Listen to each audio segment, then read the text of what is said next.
So yeah, thank you all for coming. Welcome to our third really weird TDK Tuesday. I'm Phoebe and I am from the Design Weans along with my colleague Mook, who is over there in the rest of the internet.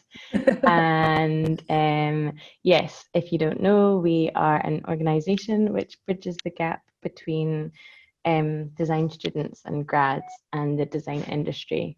And this project after the pandemic is a collaboration with Lateral North X, who I will shortly hand over to. It's quite exciting. I think it's going to be a really good project and it lasts a whole month. So our next TDK Tuesday will be the closing event. But yeah, it's 35 past, people can still join. Please, Lateral North X, take it away. Cool.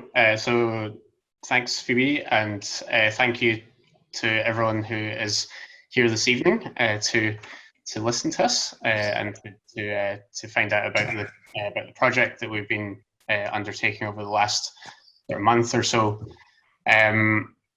It's myself, Fergus, who is well on my screen to my right, but who knows where he is on all your screens. And Laura McHard, the three of us have been sort of spearheading this as a project. I'm from Lateral North myself, while Fergus and Laura, I have had the pleasure of working with over the sort of last 3 or 4 years on a variety of different projects. We've also got Steve Colmer in the room as well, so he is also part of a small part of the team as well. And so he's also here. But what we're going to do is I'm going to share my screen, and I'm just going to go through some of the go through what we're here to talk about, which is the summer school. Over the course of the next sort of 20 minutes, I'll start off by presenting, and then I will pass on to Laura, who will then take us through a series of other or the sort of the main premise of the summer school. But I'm just going to share the screen just now.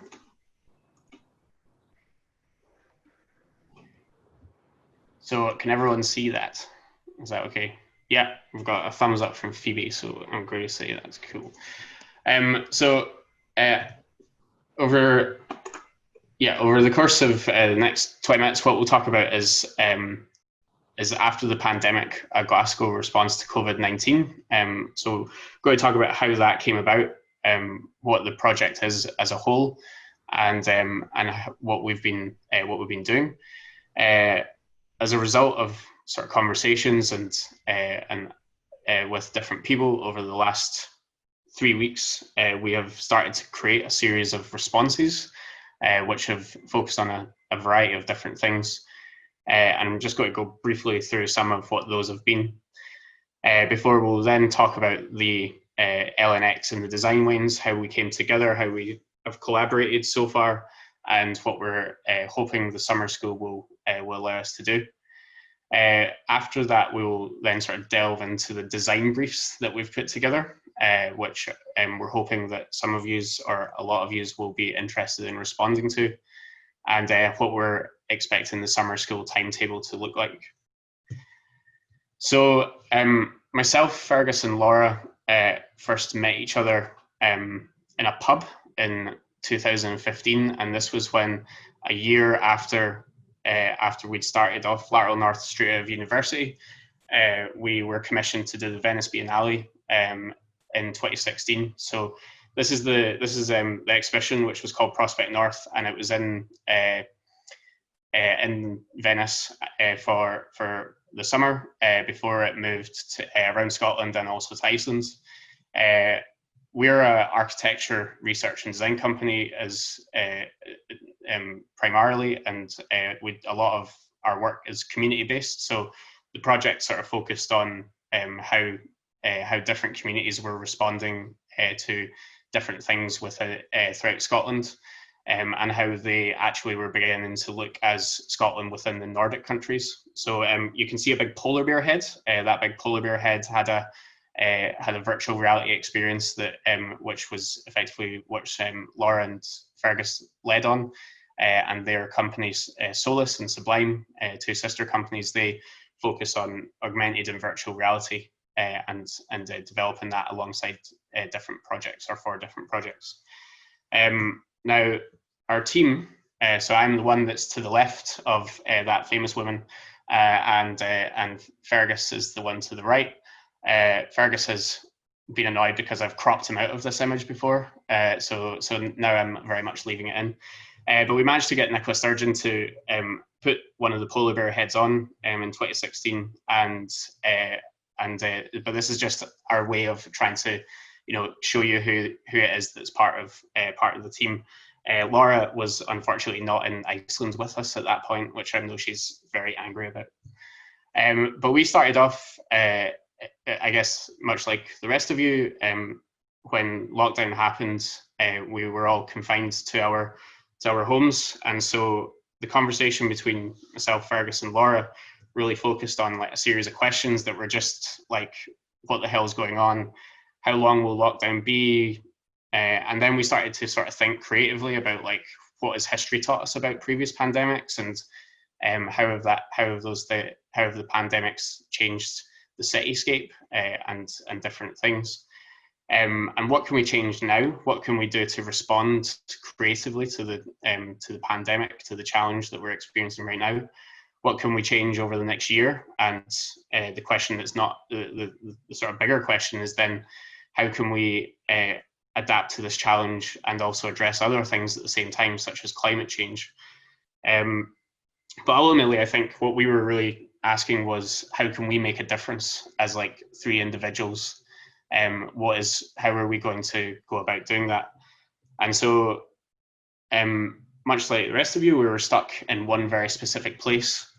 And as we sort of went around the city and looked at it, we began to see that it was very much it was very grey, and there was a lot of vacant and derelict land. There was a lot of spaces that were unused, and even the spaces that were starting to come back into use throughout lockdown were actually they were leaving other pockets of land behind as well. And so we started off just by thinking, what is like our manifesto, and like how do we start to rethink, reimagine, and redesign Glasgow to be a city that is greener, sustainable, and more resilient. And so we started making up a sort of identity and a series of graphics, and all of this has been very much pulled together very quickly, and it's still adapting, which is why I feel like I'm sure that Fergus and Laura are the same. We're just sort of chasing our tail quite a lot, but it's extremely exciting, and to have, for example, 25 people in the room tonight listening to it.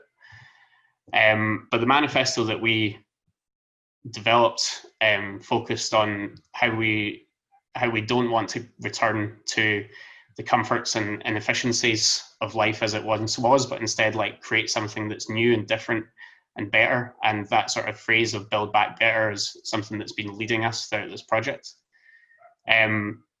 But we're seeing this very much as like a blank page and a way to make the place that we live in, the city that we live in, something that is better.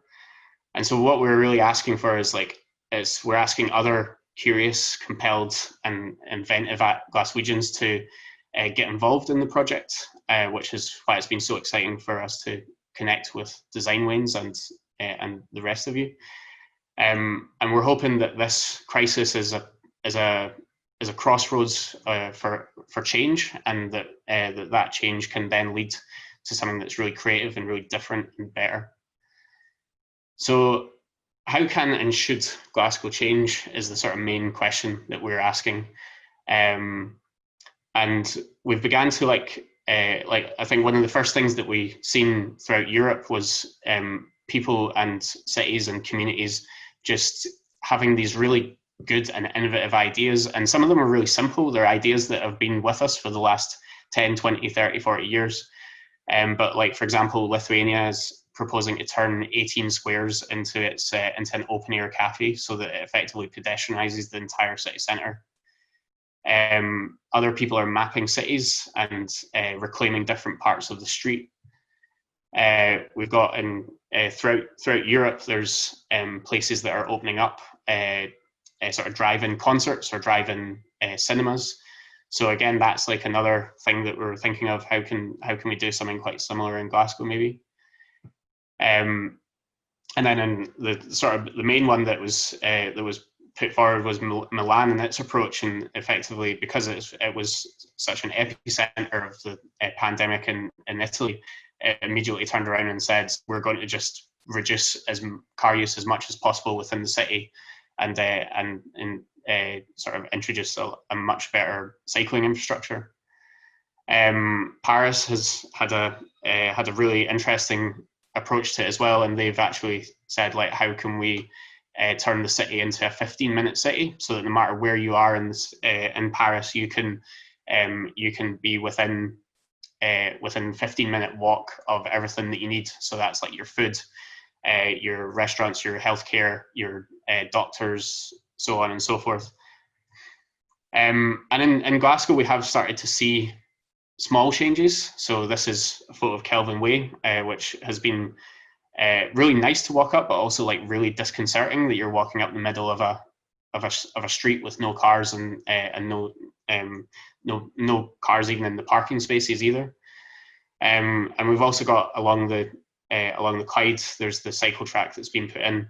And I think, like, as a team or as a initiative, we're very welcoming of this, of these initial baby steps, but we're really looking at, like, how can we as a creative community or as creative people have an opportunity to have a positive effect and create a lot more of these initiatives throughout the whole of Glasgow.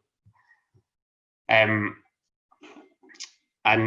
I think this was a walk that I done on the first weekend in lockdown, when I just walked around the city and began taking photos of different parts of the city. And as you can see, it's very much a grey city instead of, we're always told it's like the dear green place, but there is so much grey infrastructure and grey arteries within the city, which means it's a very car-centric place. And even the city centre, it's like, I don't know if any of you have actually been to it, but it's just really, really quiet, and there's barely anyone that lives there. So it's like I think there's like quite a lot of opportunities for us to start to have a conversation about what we want the city to look like.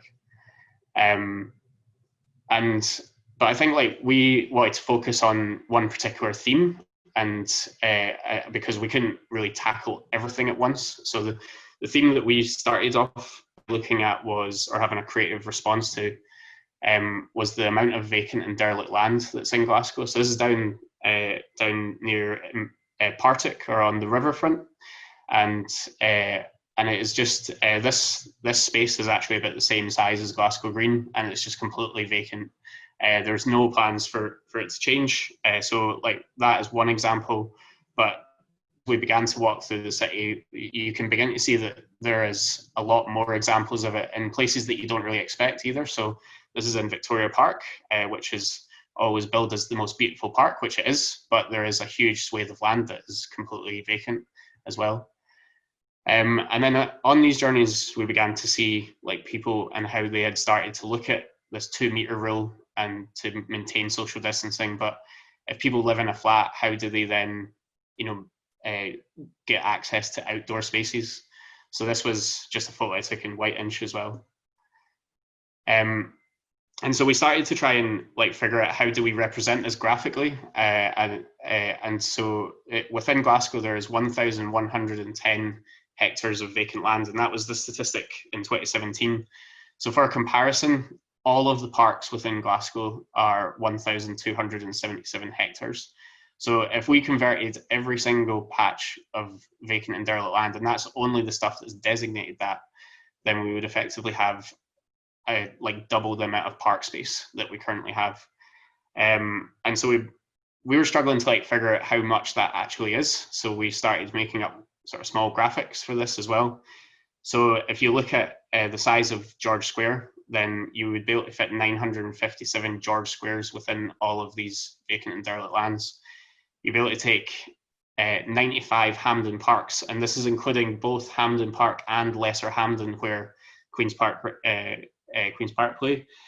So that's 95 of them, and then you could have 22 Glasgow Greens of vacant land. So it's a huge amount of land that is on offer, and we've got so many things that we could do with it. So we just began thinking, what are the themes and what are the things that could, be applied to this? And so that got us thinking about access to green spaces and how in certain areas of the city, such as, for example, the West End, access to green spaces is actually really good. But then in sort of maybe less affluent areas, the access to green spaces is much reduced.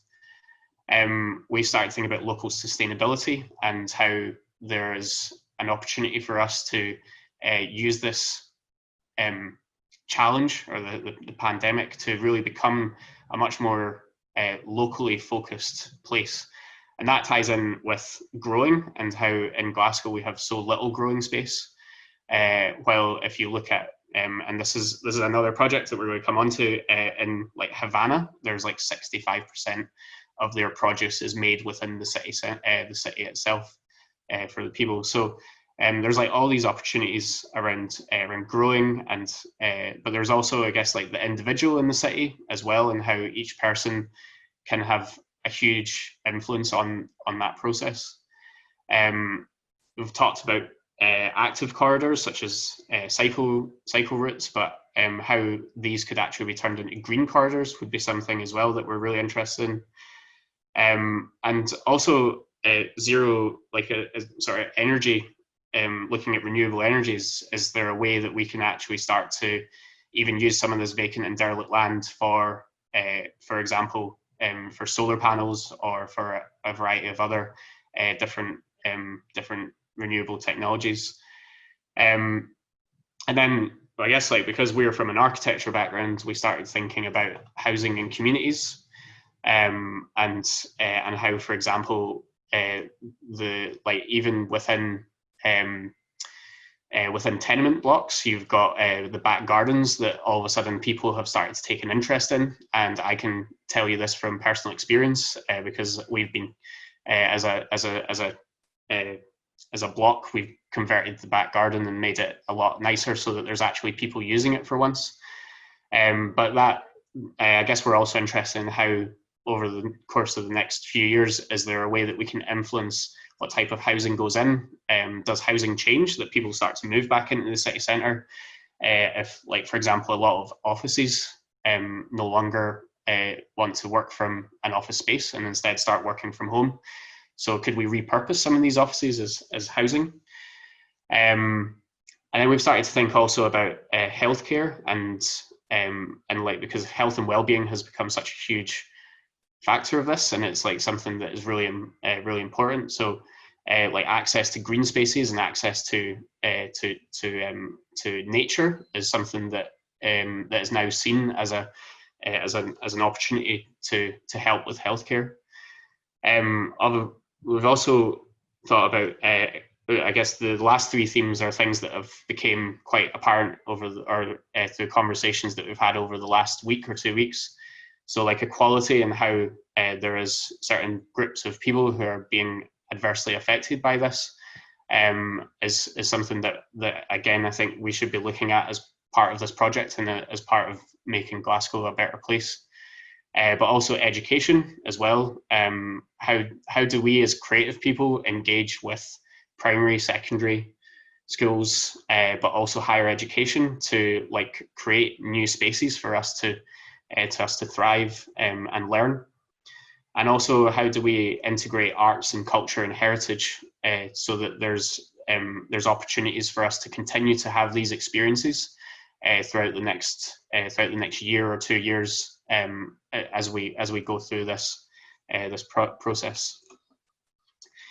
And so as a result, we've had like, since we launched this project or this initiative 3 weeks ago, we have had so many people get in touch with us, be it through social media or through the website or the email that we've set up, that we have at certain points definitely felt overwhelmed, but it's been really, really exciting as well, because just the sheer diversity of people who are coming to us, the age range has been really exciting, and the different disciplines as well has been something that's been really good.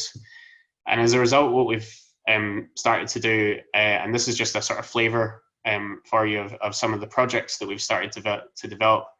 Yesterday, we launched our first project, which was called People Make Glasgow, and it was looking at, because we think that creativity can be within everything. This was actually looking at the economy of Glasgow and how we could apply creativity to completely change how we look at economics. So that's on our website at the moment. We're here obviously to talk to you about the summer school, which is the second project that we're doing. But then over the course of the next few weeks, we've got a series of other projects that we're going to launch. So on Friday, we're going to launch a video that has been curated by a series of photographers, and this video focuses on the city in lockdown, and then thereafter we've got a series of other projects. So the Growing Havana one is a project that has actually been developed as a thesis project previously. There's also a theatre producer who I'm not sure if she's here this evening, but she has been in touch with us about developing an audio guide around Denniston, which looks at the vacant and derelict land within Denniston. And then there's a series of other ones as well that we're currently in development. So this is just some of the graphics for what we're talking about for the People Make Glasgow project. So it was looking at donut economics, which is an excellent book by Kate Raworth, and she effectively looks at how we completely change the way we do economics, and especially at a local level. And so we were really thinking about how we remake and reshape that. But the thing that we're obviously here to talk to you about today is the summer school that we have initiated alongside the Design Weans. And so I'm about to pass on to Laura, who is going to take us through the next stages of that.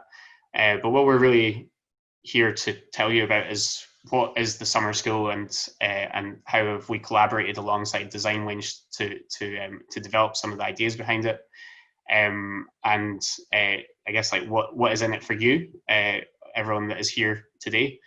How long does it last, and also will there be opportunities for feedback? So I'll pass on to Laura just now so that she can then take over. Awesome, thanks so much, Graham. I'll just let you flick through the slides if that's okay. Yep. So thanks everyone for joining us tonight, and thanks for listening to the work that we've been doing so far. This project is the After the Pandemic Summer School. So basically it's a month-long initiative to explore how we can rethink and reimagine and redesign a better Glasgow through our wider creative network. So we just want to galvanise the people that are sitting at home with lots of time on their hands, well, more time on their hands, to just do a bit of blue sky thinking and a bit of creativity away from our day jobs, and hopefully something quite fun can come out of that. So we are going to be partnering with industry leaders across various different creative fields to host crits online through the month of June, which hopefully should be quite exciting for us as we explore ideas and share our thoughts. It's open to all disciplines. We don't want to limit it to just copywriters or designers. So whether you are a poet or a sound designer or projection mapped specialist, these briefs are open-ended, and we want to actively encourage cross-discipline collaboration and just help everybody kind of reconnect, because I know for me it's hard all the time to be stuck in your house with the same person. So it's good to chat and do creativity together. So these briefs are going to be hosted all online on our website, and thanks to the Design Weans who beautifully put it together, that we will share with the group here, so that you can read the briefs at your leisure and pick which one suits you, and you can sign up on there, and also hit up anybody that wants to collaborate through a certain brief. Also, we ask that everybody, if you don't fancy a brief, then that's cool. You know, please do share it with your wider network. It's running for the month of June. That doesn't mean that there's going to be strict timelines. It's just, if it fits around you, that's great. So if not, share it please with the rest of your network. So in terms of who can submit, as I say, everybody and anyone. We'll share that Google Doc so that you can put your name down and get in contact with whoever you need to help make your ideas kind of come together. In terms of submitting the outcomes, they can be in any format. So whether you have a piece of music or a poem or a visualization, whatever it is, the email address and details will be on website. They just need to be in before the 1st of July. And since we're calling it a school, as I was saying, we won't be doing teaching per se. What we're going to be doing is just connecting creatives with other people in industry, those in kind of leading positions, to do like sort of virtual crits through that month of June.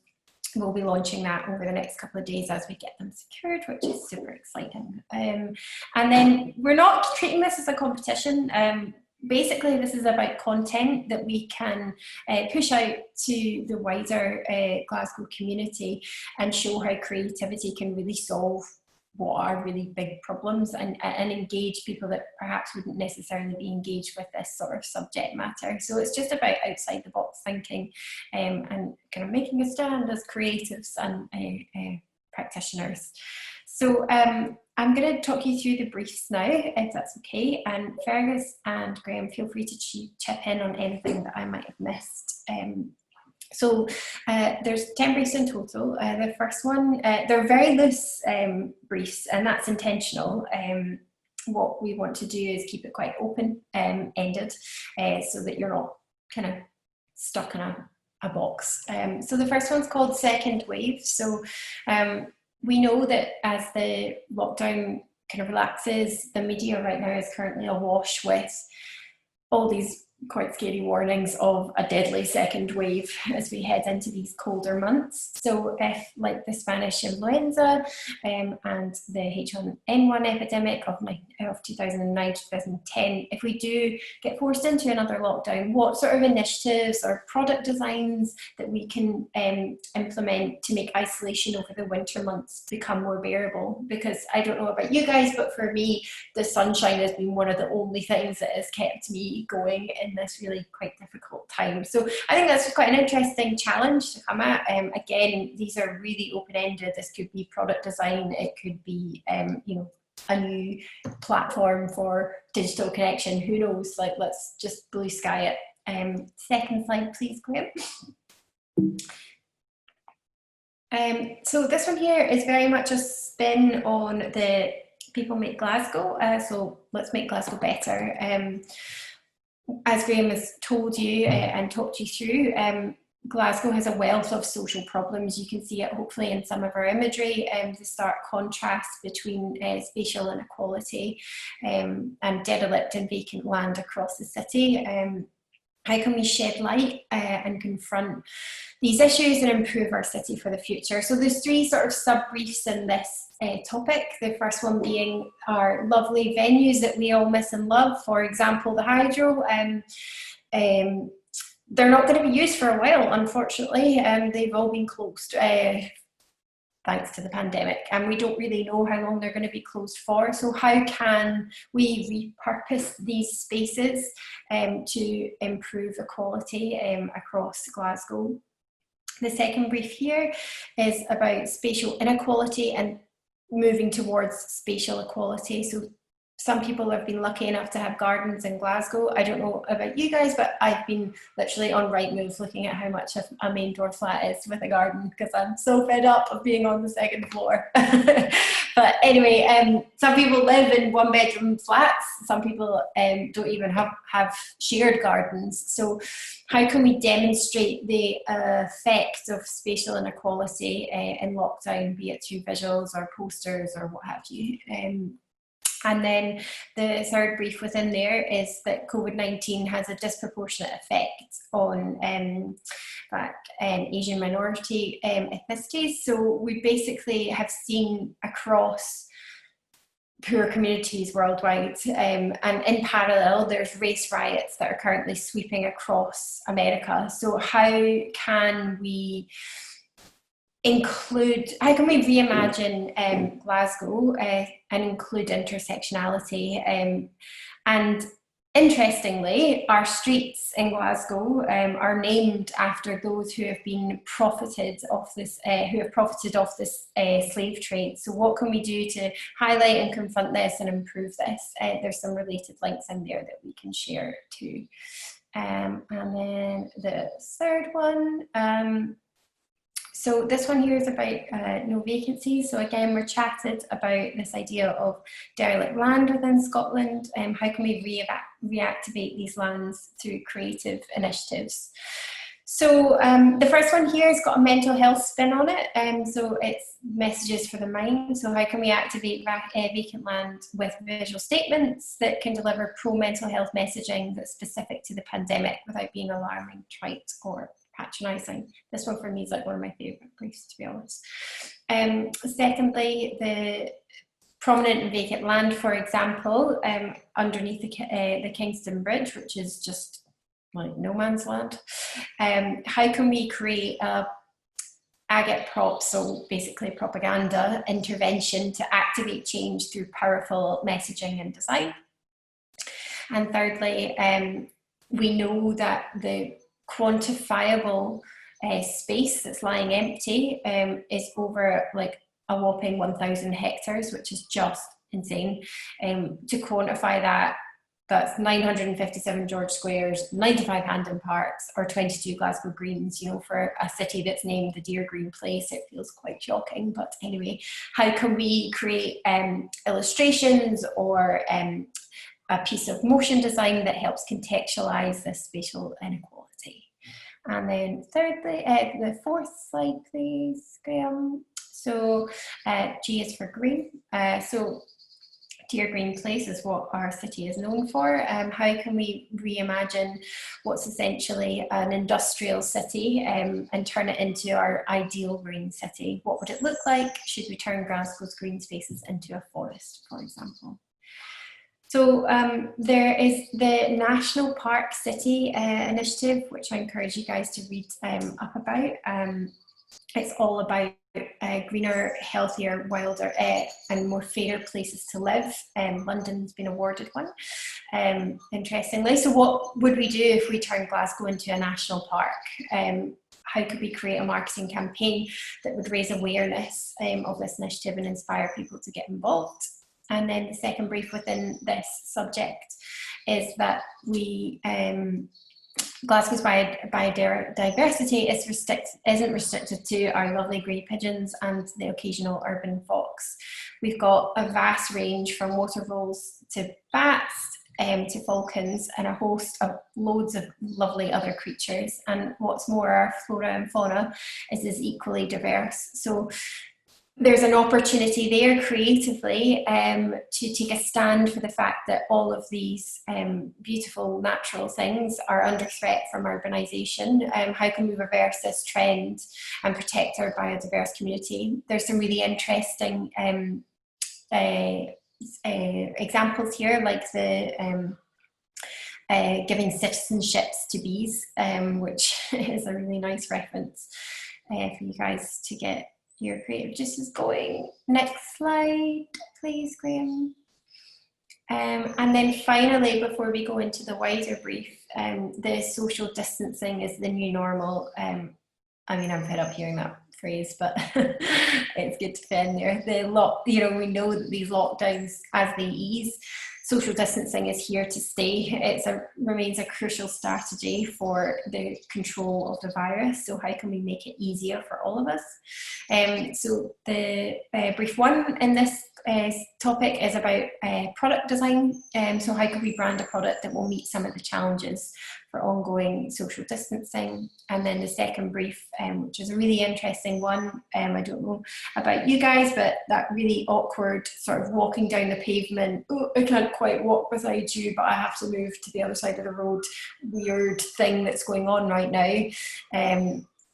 as we walk down the street, how can we create a highway code that is both safe, serious, and also playful? So how can we make fun of being back on the street again? How can we relate that perhaps even to the whole of Glasgow, or roll it out to a specific area, or perhaps we even execute it digitally, or even in the real world, or both? So could it be, for example, a citywide pavement super graphics, or a viral video, or even a spatial awareness lens on Snapchat? So lots of really interesting routes on that one there. And then finally, the open brief. So as you've heard from us tonight, there's lots of themes around our initiative here, from green spaces to healthcare. And really this brief here is, if you have an idea or you feel passionately about something, please respond to the initiative in any way that you feel is appropriate, any way that just kind of sparks your imagination.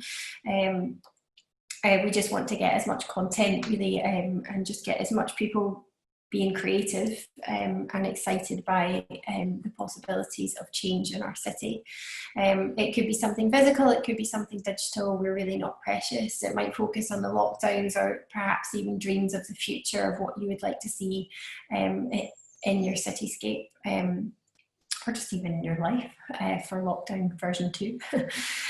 So this brief is really totally open to everybody's interpretation, and what we'll do is we can share the after the pandemic document, which is really our sort of internal workings and insights and research into the initiative and the reason why we're doing what we're doing. So it's really weird presenting on Zoom still. I'm still not quite used to it because I can't gauge anybody's reactions, but hopefully we'll have some time at the end for some questions and stuff like that. Next slide, just on timings. So we've launched it today, yay. Thanks to the Lateral North guys and the Sign teams. We're going to have our panel announced next week, which is super exciting, so stay tuned for that. And then hoping to book in the feedback opportunity, which will be done on Zoom via the week of the 16th and 23rd of June, and then final submissions on the 1st of July, which will be published across the Twitter sphere, and hopefully just good for the portfolio, good for the mind, and good to flex the creative muscles as we're all in lockdown. So I think really that's it from me. I don't know, Graham, Ferg, if you've got anything more to add, please chip in now, and then maybe we'll just go to questions. Yeah, so there's just to build on that. So we will be hosting another talk at the start of July, which is Phoebe, if you get me correct here, it's the 7th, the Tuesday night of that week, the 7th. What we want to do is present all of the ideas that have been generated, and some of those, we hope that a lot of them are finished or at a stage that you're all happy with, but we're also quite happy if they're still at a design level then, or at a design development level, then it's something that we can continue to have the discussion about. Because I think like what we see this as an opportunity to continue to have conversations across different disciplines. So in the room tonight, for example, we do have architecture students and graduates. We've got people from virtual reality and augmented reality companies. We've got graphic designers, product designers. So there's like a vast range of people here who are here. And we hope that over the course of the next 3-4 weeks that there will actually be a lot more people who will get involved, who have maybe not been able to attend this evening, but then once we publish the website and after this event, then they will see it and want to respond to it as well.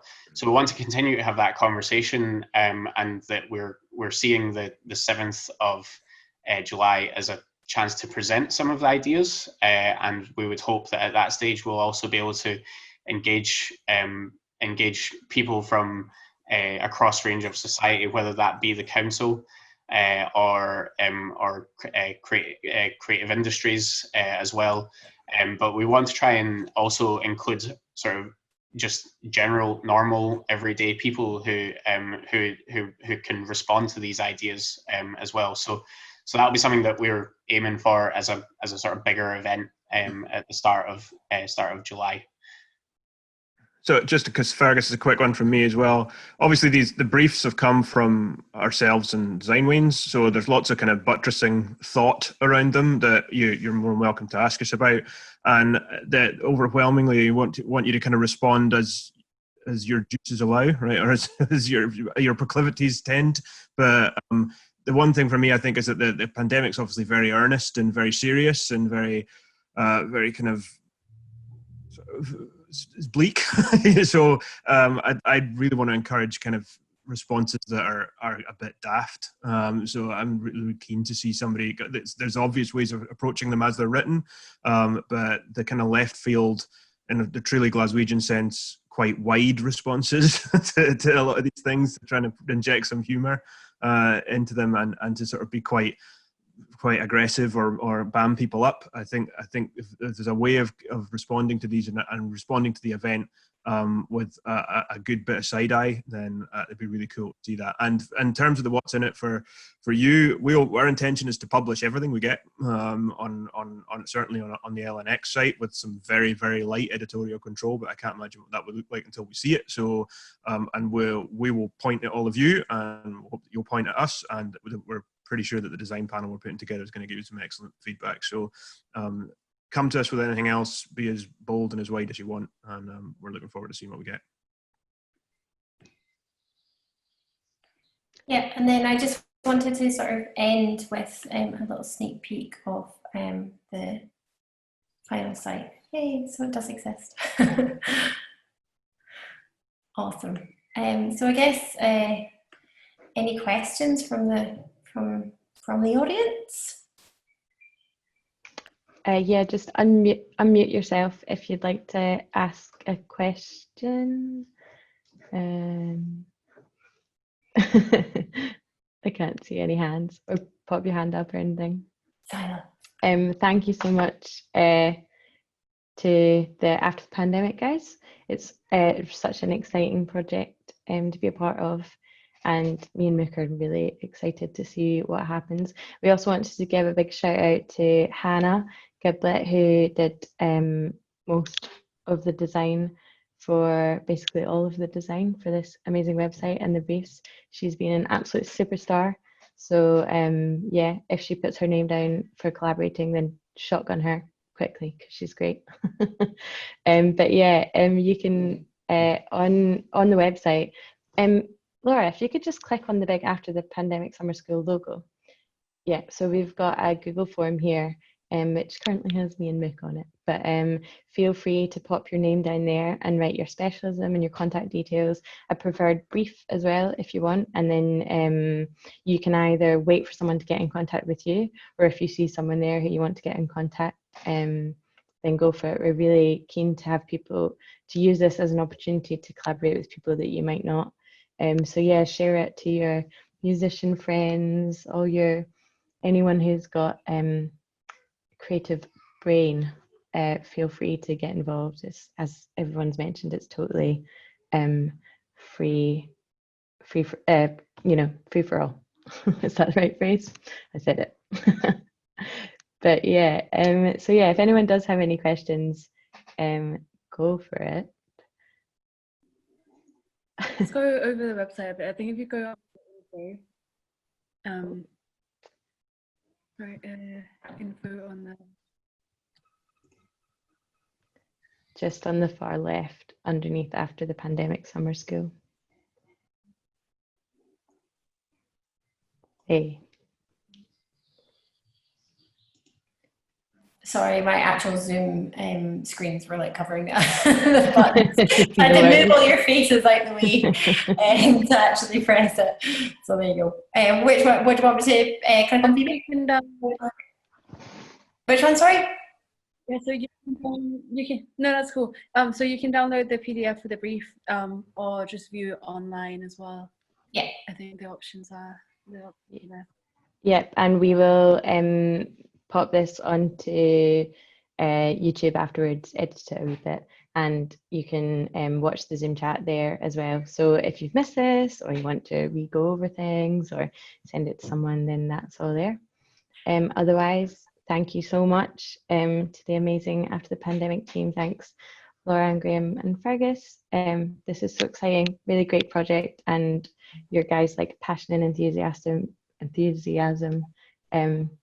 totally makes this just all so much better. So yeah, thank you guys. Thanks, guys. Thanks, everyone, for your time.